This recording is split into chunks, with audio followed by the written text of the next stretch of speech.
How to win friends and influence people. But let's change the question from how to why. Why win friends and influence people? Isn't it shameful to try to please everybody? We are constantly reminded by people and media to ignore people's opinions and do things that makes us happy. Then again, why? Why should we aim to win friends and influence people? Pause the video and think for a minute. Do you know who is he? Yes, you are right. He is the 16th President of the United States of America, Abraham Lincoln. He was one of the most extraordinary presidents in American history. Besides his crisis handling and administrative skills, there was one more thing that made him so popular, and that is his people skill. During 1860s, slavery was very common in the southern states of USA. When Lincoln got elected, even though he was strictly against slavery, but he never allowed anybody to speak anything wrong or negatively about southern people. He would rather say, don't criticize them. They are just what we would be under similar circumstances. We take very less time to pass judgment, but it takes a great amount of courage to understand why the person is behaving in that particular way. And that is the quality Lincoln had mastered. People skill can not only land us a dream job, but also improves our relationship with people around us. Now I have thrown a little light on our why. Let's discuss the how. The book is an all-time bestseller. It is a treasure box of techniques to master the art. But today I will discuss 5 simple yet very important techniques which we can use in our day-to-day life to be a people person. Number 1. Don't criticize, condemn or complain. This is Francis Crowley, who was once one of the most wanted criminals in USA. He had committed numerous number of crimes, including robbery and murder. On May 7, 1931, 150 policemen laid siege on a building where Crowley was hiding with his 16-year-old girlfriend. After 2 hours of gunfight, Crowley got captured and finally received death sentence as his punishment. But did he blame himself for committing all those horrible crimes? No. Rather, he said, "Under my coat is a very heart, but a kind one that would do nobody any harm." Just think about it. If such a criminal like Crowley didn't blame himself for doing such heinous crimes, then how do you expect me, you or others to blame themselves for doing anything wrong? So point number 1 is, never criticize or scold anybody for doing anything wrong, as that can hurt their pride and make them defensive, causing them avoid admitting to their mistakes. Rather, be patient with them, listen to them, and try to help them to get rid of that bad habit. Number 2. Give honest and sincere appreciation.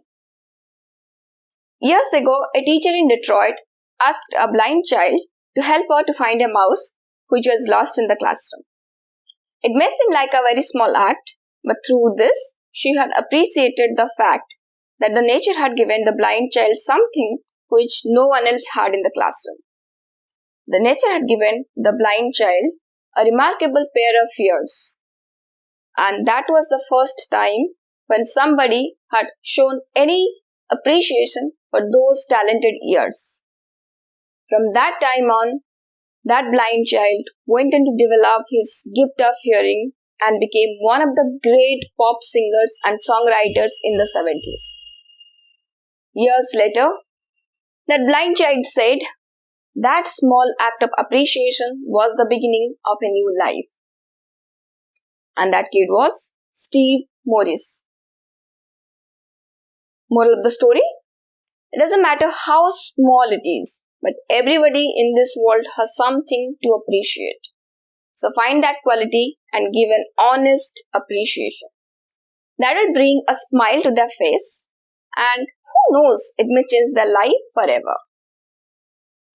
Number 3. Remember the name. When Andrew Carnegie was 10 years old, he had a rabbit, Presto. Presto sooner gave birth to some more rabbits, and there was no food to feed those rabbits. So Andrew Carnegie called all the neighborhood kids and said if they would go out and get some dandelions and cloves to feed those rabbits, then he would name those rabbits in their honor, and it worked like a magic. There are millions of names in this world, but to every individual, their name is the most special one. And it is the sweetest sound to our ears. So, when you remember a person's name, you send the message that they are important. And that matters. Number 4, listen to others carefully. A telephone company in New York was facing some serious issues with a customer who not only refused to pay certain charges he was supposed to pay, but also filed a number of complaints with the Public Service Commission and started writing articles in the newspaper. And it went on for years. Then the company decided to send its most skilled customer support representative to solve the case. And that customer support representative solved the case just after 4 visits. But how? Did he do some magic? Yes, he did.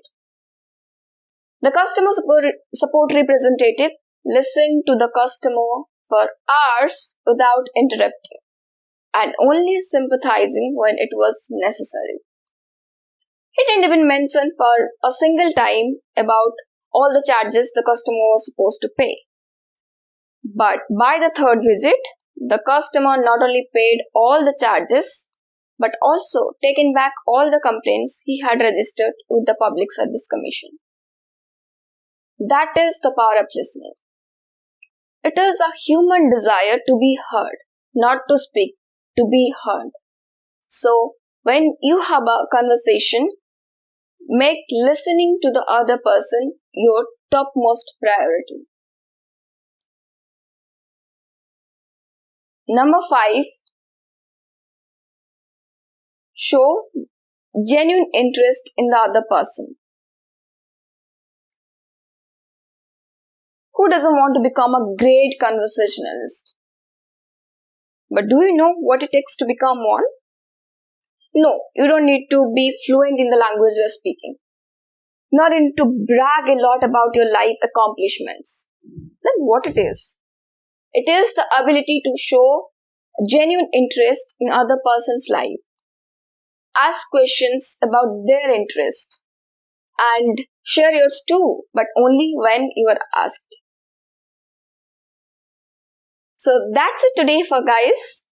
And if you want more such videos from me, then do like, share and subscribe my channel. Thanks a lot for watching.